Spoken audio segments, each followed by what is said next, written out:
salve och est infernum ab orientalem Tennessee, et vos audere et pulos paranormal. Hey y'all, this is Hellfire from East Tennessee, and you're listening to another episode of Sinister Sightings from the latest, greatest, best podcast of all time, A Paranormal Chicks. Woohoo!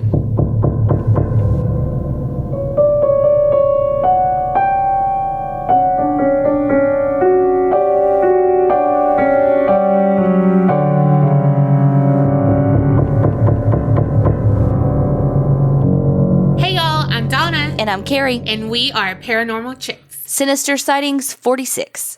And y'all just heard that awesome intro by Hellfire, who is freaking amazing. She's also the one who sent in that ambient story about her titties flapping in the wind. Which was legendary. Yes, definitely. Also, that was Latin that she spoke in that intro. And I emailed her and I was like, that was Latin, right? She was like, yeah. And I was like, I mean, I minored in it and I thought I understood a little bit of it. So yeah. And you know the drill. If you want to introduce the Sinister Sightings or get an episode shout out, head on over to patreon.com/theapc podcast. All right, let's jump right in. This one is called Crying Baby. Hey girls, when my son was about 3 months old, my friend and I were hanging out in the living room, which was on the other side of my son's closet in his room. We were just sitting there talking, and all of a sudden, we hear a baby crying. It freaked us the fuck out because my son was at his grandma's house at the time. We also heard it a couple of times when he was there as well, but he was always fast asleep when we would go check on him. No. Later on, my friends ended up moving in with us and took my son's room because it was only a 2-bedroom and he didn't sleep in there anyway. We cleaned out the room and found some things my other friend had stored at her house. The stuff was all her baby's items, including her pregnancy test and pacifiers. I'm sorry, what? People keep a pregnancy test? There's pee on it. I mean, people keep their kids' teeth. But there's not pee on them. That we know of. There's pee on it. Is this normal? Am I stupid? Is this something people do? Is this what we're doing now? I mean, maybe they put it in a plastic bag. Like a Ziploc. But, it's got pee on it. I don't know. I'm never having a kid, so I'm not keeping anything. After we found it, we gave all of the stuff back and didn't ever hear the crying again. But the kicker is that the baby had passed away about 5 months before my son was born.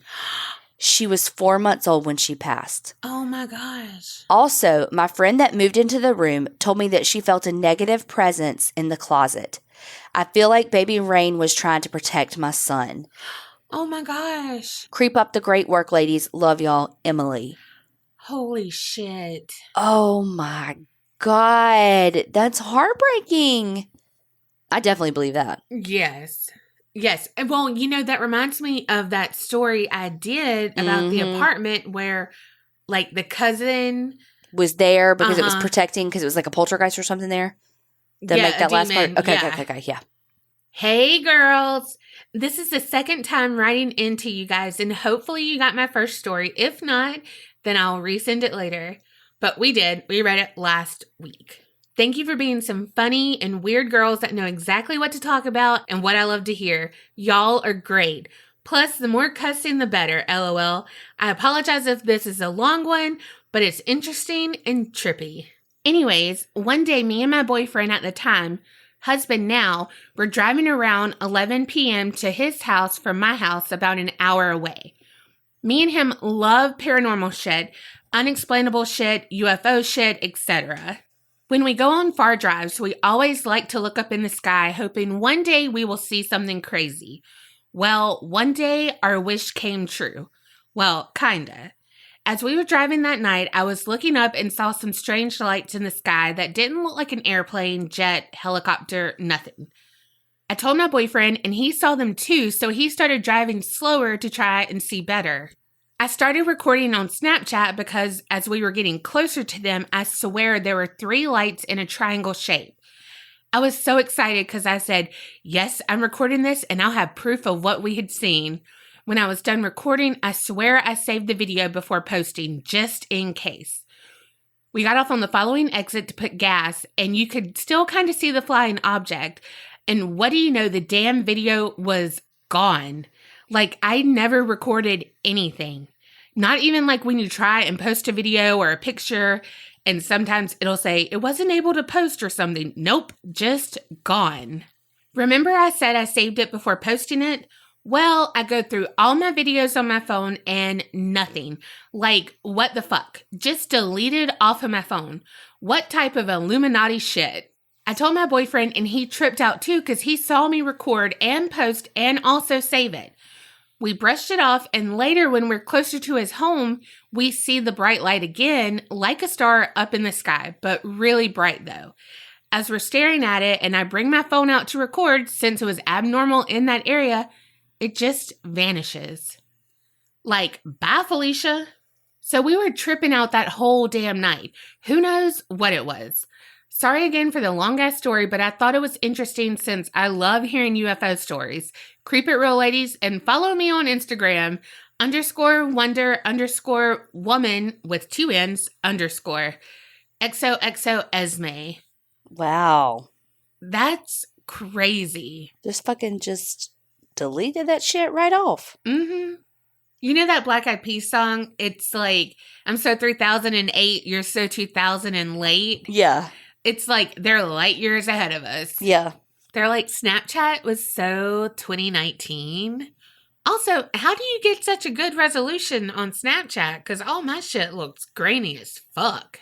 That's the damn truth. Or, I don't know, I always find a way to fuck it up. Mm-hmm, me too. Okay. The next one says, hey guys, I'm new to the podcast and absolutely love you both. That definitely should mean a lot coming from me because I spend 40 hours a week at work listening to podcasts and I'm definitely picky. I love the community you guys have. Thank you so much. That means so freaking much. So anytime I hear a Sinister Sightings episode, I literally get so thankful that I do not have anything super freaky to submit and really hope that I never do. However, I do have something to share that confuses me to this day that happened a few years ago after my daughter was born. I try to tell myself it was just a dream because to me it's super odd and pretty random, but I'm not quite sure about that. I had my baby young and lived at my parents' house. For some reason, even to this day, I get freaked out there, but really have no reason to considering nothing has happened before. Anyways, the baby's bassinet was right by my bed. I slept with the nightlight so I could see her better. She was about 3 months old and started stirring a little bit, and when I opened my eyes, I saw what looked like an orb floating above the end of my bed. I was so startled that I couldn't think to do anything but kick it, and just barely. Like, when I say kick it, I mean with the tippy top of my big toe. Oh. That was a very good alliteration. It was. I grabbed my baby and slept in my mom's room for months. Do you remember? Oh, never mind. You never watched Anastasia. But there's this one part where Rasputin has his little sidekick and he goes, and then I kick her, sir. And that's all I can think about with her tippy top big toe. My mom said that my great-grandmother wrote about something similar in a journal about a spirit visiting my grandfather when he was a baby. And I sometimes wonder if it could have been her coming to meet my baby. Other than that, it's never happened again, which I'm totally fine with. I know it's not super scary, but still thought I would share. Thanks again for all your time and content and for making my workday much better. That sounds super scary to me. Yeah. Anything in your room that's not supposed to be there in the middle of the night is fucking scary. Yes. Yes. Especially if you have a baby. Like, you're going to go into mama bear mode and be like, and then I kick her. Especially if it's fucking disturbing your sleep. Fuck the baby. Don't wake me up. Just kidding. Oh, God. Priorities. Sort of. Well, one, the baby's going to be fucking up your sleep. Well, yeah, you don't need any added sleeplessness from a fucking flying orb. This next one is titled 2 Ghosts, 1 House. Now that's a video I would watch. Hey, Donna and Carrie, when I stumbled upon your podcast, I didn't realize how much I was going to love it. I legit laugh out loud sometimes at stories in the peanut gallery during the stories. Y'all make my day at work go by so much faster. Thank God I can wear headphones at work. I may have also gotten a couple of other coworkers to listen to the podcast now. Oh, thank you. Thank you. Now onto my creepy story. Dun dun dun. My friend, we work together, and I were hanging out at her house one Saturday afternoon when the motion-activated lights turned on in one of the 2 back bedrooms. Now, the creepy part is that her dog was hanging out there with us, and her cats were in her bedroom. I mentioned the light to her, and her response, "Oh, that's a ghost in the back bedroom." Like, hold up, wait, what? Mm-mm. She then went on to tell me that he isn't the only spirit in her home. There are actually 2. Holy shit. One is her dad's great aunt, Arnett, who was a psychic medium a long time ago. Sandy, my friend, inherited 2 items of particular importance of Arnett's. One is an old rocking chair, and the other is an old Buddha statue that she would use to put herself into trances.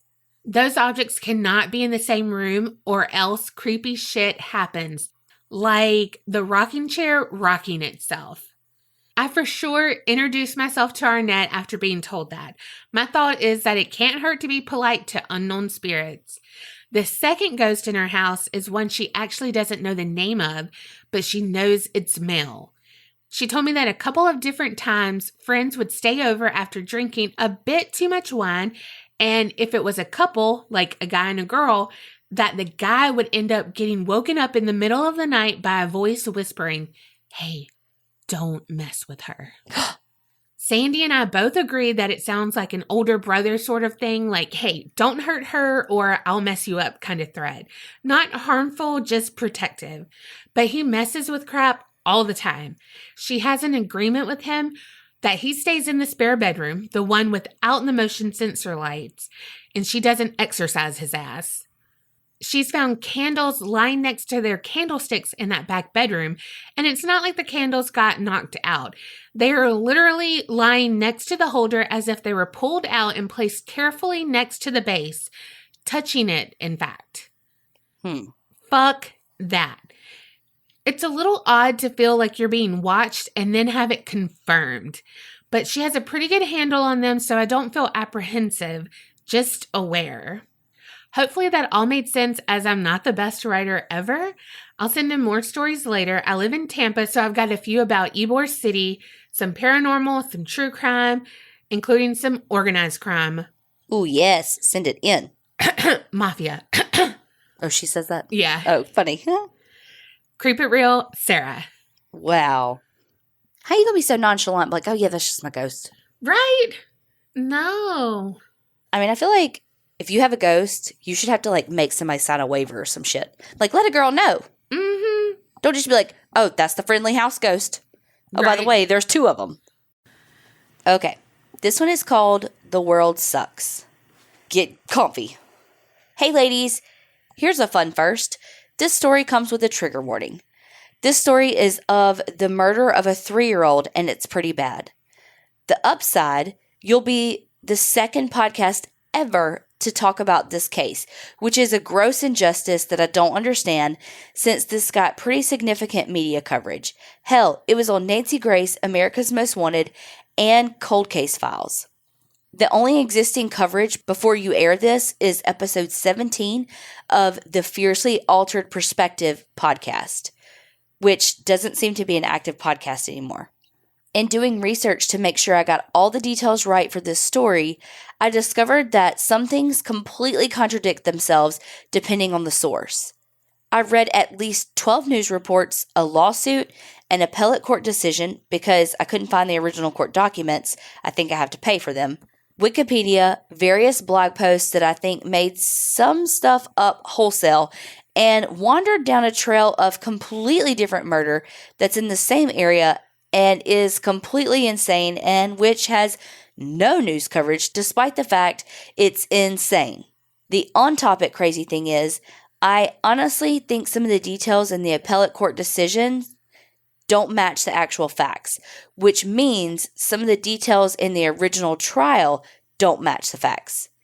The details wouldn't have had any impact on the verdict and weren't wrong exactly, but it makes me wonder if the state had to massage some of the details in order to fit the only testimony they could put on the stand. I've tried to keep out the more ridiculous theories, but I've had to point out where the stories differ. I've taken a 5-hour, it's 3 a.m., and I think Ancient Aliens might be on Netflix in the background, even though I was just watching the Great British Bake Off internet research bullet for the good of podcast posterity. And I have a horrible migraine as a side effect from my flu vaccine yesterday, so be goddamn if my suffering ends up for naught. If anyone else ever needs to cover this case, they're either going to have to do a serial level, real life investigation, or they can just listen to this episode of your podcast. This is the scoop, y'all. So strap in, because the world is shit, and I've been swimming in it for 5 hours. Woo! Okay. Continue. So this is a story of Precious Doe. Cue all your Missouri and Kansas and maybe Oklahoma listeners screaming with rage and throwing their phones across the room and getting fired or pulled over on the highway or whatever. On April 28th, 2001, the small, naked, headless body of an African-American girl, estimated to be between the ages of 4 and 6, was found not far inside a wooded area in Kansas City, Missouri, by 2 beat cops who were looking for an elderly man who had wandered away from his son's house. 2 days later, they found her head nearby in the woods, wrapped in a trash bag. The body showed signs of a severe beating, and an ashtray was found that matched even more severe injuries on the girl's head. Oh my God. Everyone was horrified, of course. The police immediately created a sketch of what the girl might have looked like and assumed someone would quickly come forward, a family, a church member, maybe, or a daycare teacher. The community rallied around the girl, handing out flyers everywhere and keeping her story alive in the media. Days turned to weeks, weeks turned to months, and months into 4 years. 4 years. Police kept making sketches, busts, and computerized images, and the case got national media attention. I think she was even on Nancy Grace. It was surprising to see so much attention and outrage over the murder of a child who wasn't blonde-haired and blue-eyed. Definitely would be nice if that turned into the status quo, but that's a rant that doesn't quite fit the theme of this podcast. On May 5th, 2005, the police revealed that the grandfather of her murderer had come forward to identify her. We'll go back to that detail in a bit, so put a pin in it. The girl's name had been Precious Doe for 4 years. For only 3 years, her name had been Erica Green. She was Precious Doe longer than she was Erica Green. Oh my gosh. That's heartbreaking. Yeah. Erica Michelle Marie Green was born in an Oklahoma prison hospital or local children's hospital under state custody. The point is that her mom was incarcerated at the time of the birth. She was born on May 15, 1997, to Michelle Green, later Michelle Johnson, when she married a massively swollen and infected asshole named Harold Johnson. The Department of Corrections handed Erica over to Betty Brown, a family friend, and washed their hands of her. As the spokesperson for the Oklahoma DOC at the time, Jerry Massey, said to reporters, he literally said this. This is a quote. "When it comes to situations like this, we don't do a damn thing." No, seriously, that's a quote. The DOC, which, sidebar for people not from the States, that's the Department of Corrections. The DOC let their official spokesperson say those words when asked about a dead kid who was born in their care. And because the DOC doesn't do a damn thing, they didn't notify the Department of Human Services. It wouldn't have mattered even if they did do a damn thing, though, because the spokesperson for the DHS said, hold on to your butts, here comes another direct quote, "We don't deal with that." That meaning babies born in prison. For serious. I can't even with this. Luckily for Michelle's 8 other children, they had not been born in prison and were accounted for in the foster system, most living with family members.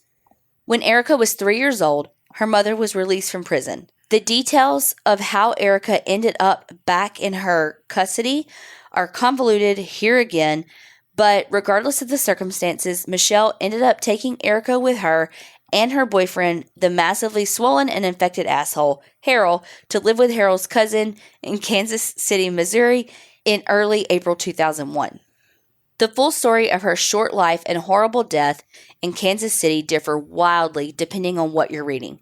The pathologist reports, the mother's testimony against her then husband, relatives' recollections, media reports, police statements, etc. Nothing changes the fact that Erica ended up beaten beyond comprehension, beheaded, and dumped in the woods. Michelle took a plea deal and testified against the swollen asshole. She said he was high on PCP one night and got angry that Erica wouldn't stay in bed and go to sleep. According to Erica's mother, Erica was standing next to the bed when Harold hauled off and just fucking kicked her in the head so hard that she hit the floor and never woke up. What the fuck? Her testimony is that Erica lived up to 2 days. The pathologist report said it was more like 15 hours. 15 hours can seem like 2 days when you're jacked up on PCP, I guess. Whether 2 days or 15 hours, she doesn't dispute that she and Harold made the conscious choice not to seek medical help for Erica. She explained that this was because she and Harold both had warrants against them and they were afraid of going back to jail. Yeah, so let that inhumanity sink in. Or don't. Probably don't. Go watch Bake Off for a few hours. Okay, welcome back to hell. I hope Cake Week was sufficiently calming.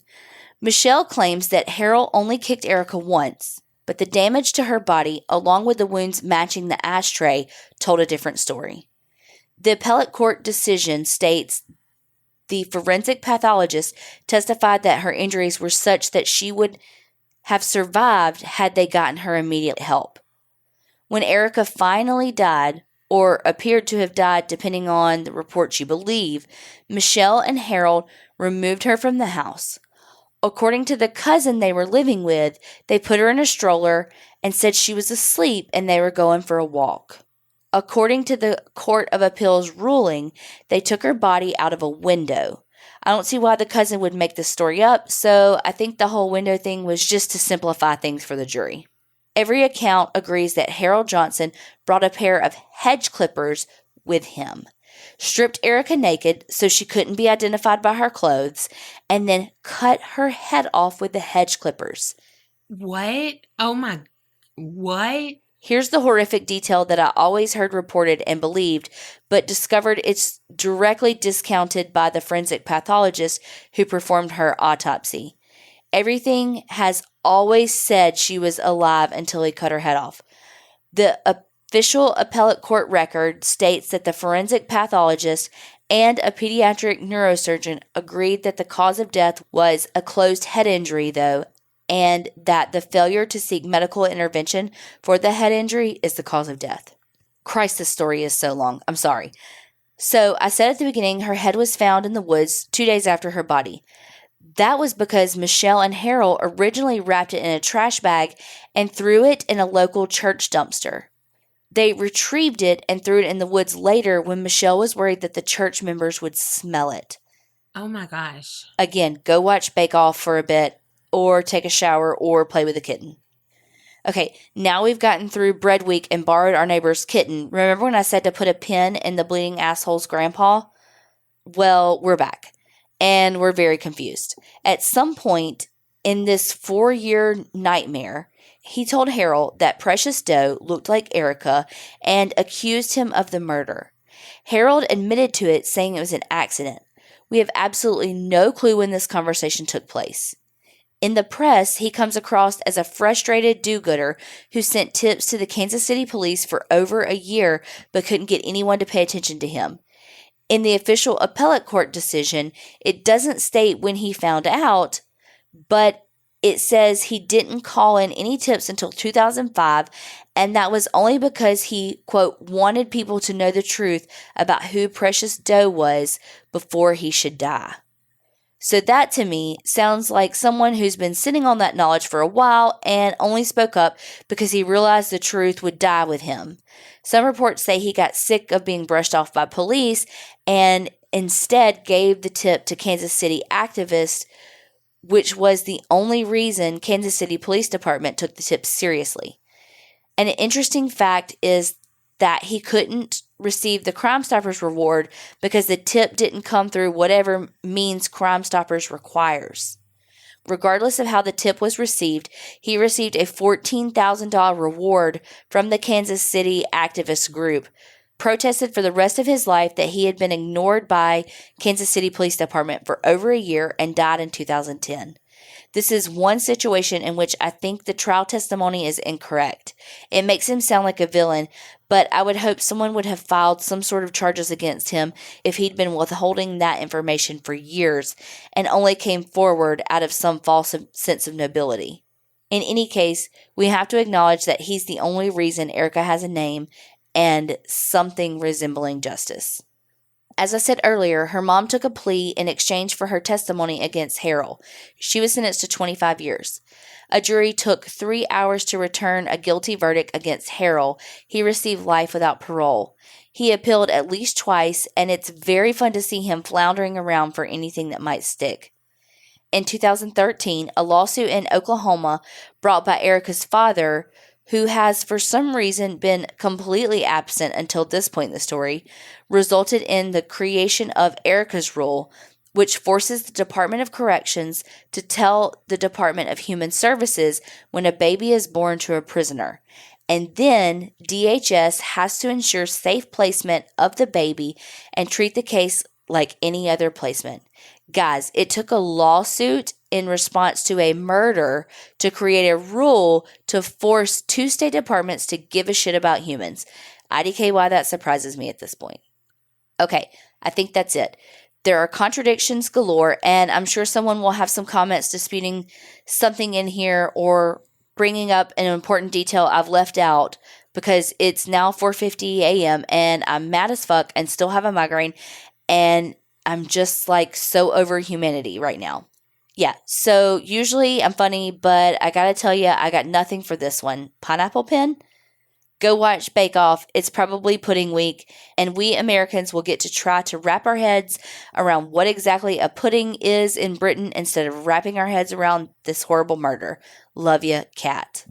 Whew. Whoa, that was so heavy and a lot of words, but so fucking heavy. Fuck them. Hedge clippers. That's how small she was. How in the actual fuck was DHS not involved in a child being born in the DOC? I don't know. That is like, that should be one of their main things. Yeah. I hate when people attack and kill kids, anyway, but for them acting like kids. Yeah. Like that just goes right over me. Yeah. And it's like, what the fuck? She's 3. Of course she doesn't want to go to bed when she sees that you're up and doing shit. Yeah. And it was probably like fucking 8 o'clock. You know what I mean? Like, oh, you fucking kicked her in the head? Who does that? Oh, the same person who uses hedge clippers. Do you know how many things I've kicked in my life? A curb on accident when I tripped. That's probably it. A curb. I mean, who kicks someone? I mean, I kicked your ass in those board games. Yeah, but I mean, that's normal. I mean, it's figurative, not literal. I don't have that range of motion. I tell you what, that made my heart heavy. It really did. This next one is called What the Orb Was That? I have camped and hiked in the wilds of Utah my whole life. All these years spent in the woods adventuring, and I've only had one experience that has left me spooked. My husband and I were camping with some friends on a very clear, starry night near Strawberry Reservoir. For some context, Strawberry is located halfway between the Wasatch Front and the Uintah Basin. Remember what spooky place is located in the Uintah Basin? Skinwalker Ranch. Oh, shit. Mm-hmm. All right, back to the story. It was late, about midnight. Kids were all tucked away in the trailer sleeping. The adults were outside enjoying a fire and laughs, and this green glowing ball about the size of a softball came out of the trees. It was about 20 feet up in the air. It didn't make any noise, and it passed through the air, going east to west at a speed between zoom and a float. I point out the speed because at first I thought it was like a shooting star, but the speed and the lack of a light trail had me guessing otherwise. I decided not to acknowledge it because it had to be some fluke thing, like it's a stretch, but maybe the fire threw out some weird giant green spark. Around 10 minutes later, the green ball came back from the west and passed quicker and a bit higher up. At that point, the hairs on my whole body were standing up, and my husband said, "What the fuck is that?" Boom. It vanished, just disappeared before it got to the trees. I saw it. It went by twice, I said. "What did you see? Was it a green light about 10 minutes ago?" a friend asked. I told him, "Yeah, but it went by and came back." The hairs on my arms still standing on end, being completely creeped out and feeling watched. We talked back and forth for a few minutes about what it could be, but all of us being avid outdoors people had no good explanations. Shooting stars don't pass and come back. What in the world was that? We put the fire out and we called it a night because none of us felt comfortable standing out in the open anymore. A few hours later, the creeped out feeling faded, but I still couldn't sleep. Nothing else happened, thank goodness. I wonder if the thing actually left or just went invisible and cruised around us for a while. We haven't been back to that camping spot. I love all things paranormal, but when the stories you know about colored orbs in the sky and with dogs being liquefied, you pick a new camping spot. If you Google green lights in the sky, the pictures are pretty accurate. The only difference is what we saw did not have a trail behind it. It was just a glowing softball passing through camp. Keep your eyes to the sky, fellow creepsters. Rachel. Wow. Holy shit. Holy shit. And you know, when I did the Skinwalker Ranch, I think I talked about green and blue orbs. I think you did. Okay, this one is Love, Death, and Chocolate. Hi, ladies. First off, I absolutely adore the podcast. Listening to you two banter back and forth always puts a smile on my face and helps me get through my long, boring days staring at my computer screen. I have binged all the Sinister Sightings episodes, even though I haven't been able to sleep with the lights off since I first found the podcast a few months ago. The story I want to share is quite mild by most standards. However, for me, the experience left a lasting impression and proof that nothing can extinguish a brother's love, not even death. I'll start by giving a little background for context. When I first met my husband, I knew he was very close with his family. This was nothing out of the ordinary for me. We're both Mexican, and Mexican people place a very high value on our families and the time we spend with them. While we dated, he often spoke of his brother, Cesar. Cesar, by all accounts, was a vibrant guy, fun-loving, mischievous, always down for a good time. Because they were the two youngest siblings in their family of 10, my hubs and Cesar were very close and shared a special bond. Cesar was unfortunately diagnosed with colon cancer at the age of 28 and passed only a few months later. I never had the opportunity to meet him, but I had heard so many stories about him that I felt like I knew him in a way. Not long after he passed, I found an old photograph of my ex with Cesar and an older brother of theirs. I had the photograph enlarged and framed and gave it to my then boyfriend. As time marched on, the hubs and I dated, get engaged, got married. It was a whirlwind romance, and it all happened fairly soon after Cesar had passed away. Not long after we married, the hubs began working out of town. He's a plumber by trade and often had to travel to where the work was. During this time, he would leave for work Monday mornings and return Friday nights. During the week, I would be at home by myself. While I was on my own, I would busy myself setting up the house. We had just moved into our first home and were still unpacking. The large picture of the brothers I had given him was given a spot in the hallway leading to the master bedroom. Things went on without incident for a while until one day I returned home from work and immediately got an uneasy feeling upon walking through the door. It was one of those feelings like the one you get when you can't remember if you left the stove on or not. Anyway, I tried to ignore it and busied myself with the housework. As soon as the afternoon gave way to evening, the feeling never went away. It got stronger and stronger, to the point I called my mother to make sure everything was okay. "Everything's fine," my mother assured me. She paused for a second and then added, "Pay attention to your intuition, mijo. It will never let you down." I hung up on the phone and turned on the TV to distract myself, my mother's words still in my head. Before long, I decided to go to bed. I called my husband. It was our nightly routine while he was out of town, and then settled in to drift off. The next thing I know, I'm startled awake by a loud bang. I sat straight up in bed, unsure if I actually heard it or if it was a dream. Then, as if to confirm, I heard another bang. Not as loud as the first, but still got my attention. After a few moments, I look at the clock and it reads 3:15 a.m., so I decided to get up and investigate. 3 a.m. It's that time. I go out into the hall, and as my eyes adjust to the darkness of the hall, I see something on the floor. It takes seconds to register that it was the picture of the brothers. It was lying on the floor opposite the wall it was supposed to be on. I switch on the lights because there is no way that picture could have fallen. I had it secured to the wall with wall anchors, not to mention it was too far away from the wall it had been hanging on. As I approached it, I noticed that not only is the picture on the floor, so is the anchor that had secured it to the wall. There was also a chunk of plaster missing from the wall where the anchor had once been. It was as if someone had yanked the picture with great force and hurled it to the opposite wall. This should have terrified me, but for some reason I wasn't frightened.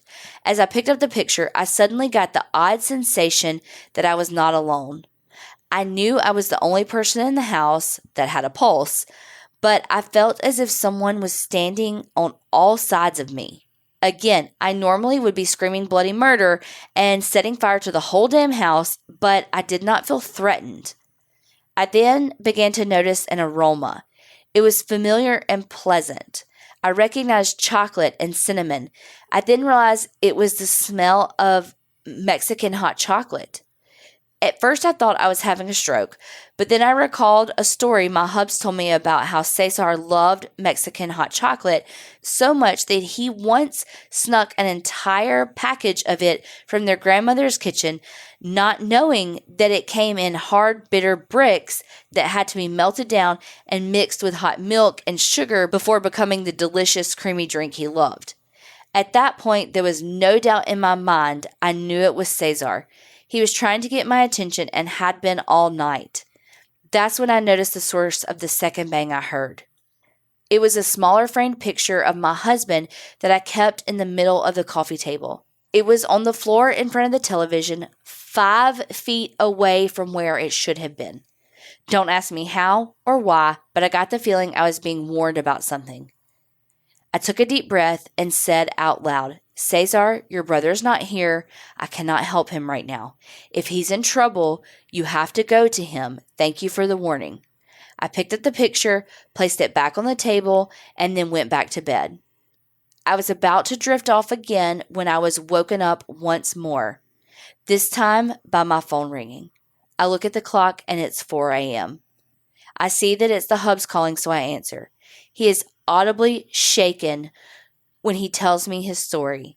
He tells me that after we spoke, he went to bed and fell asleep, when suddenly he's jolted awake from a deep sleep by a familiar voice in his ear that shouts, "Get up or you'll drown."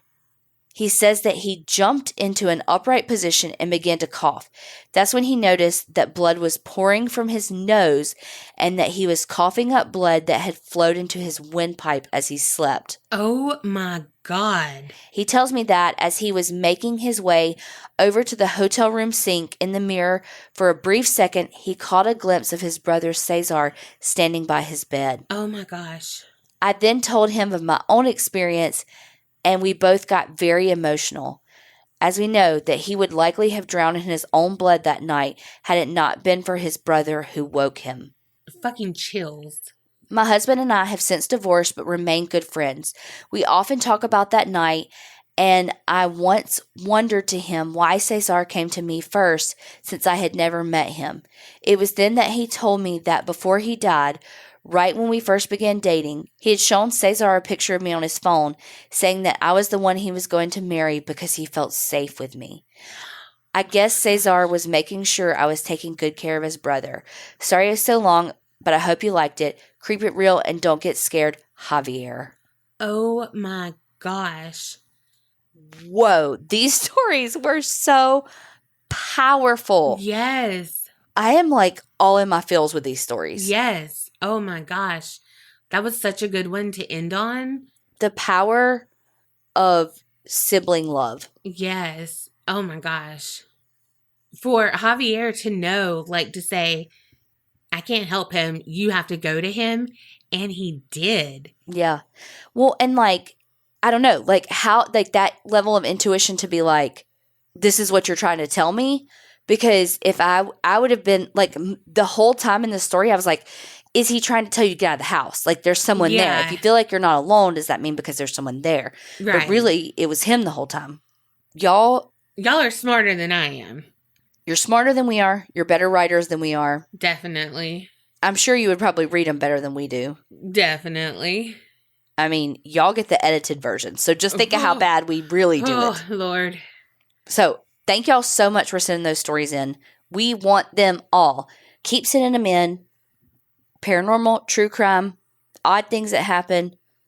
Literally anything. Creepy things your kids say. Ambient stories. We all know Donna wants those. Yes. And haunted bridge stories. Haunted bridges. She's begging for them. And, you know, y'all have been posting some good stories in the Facebook group, and we always say send them in.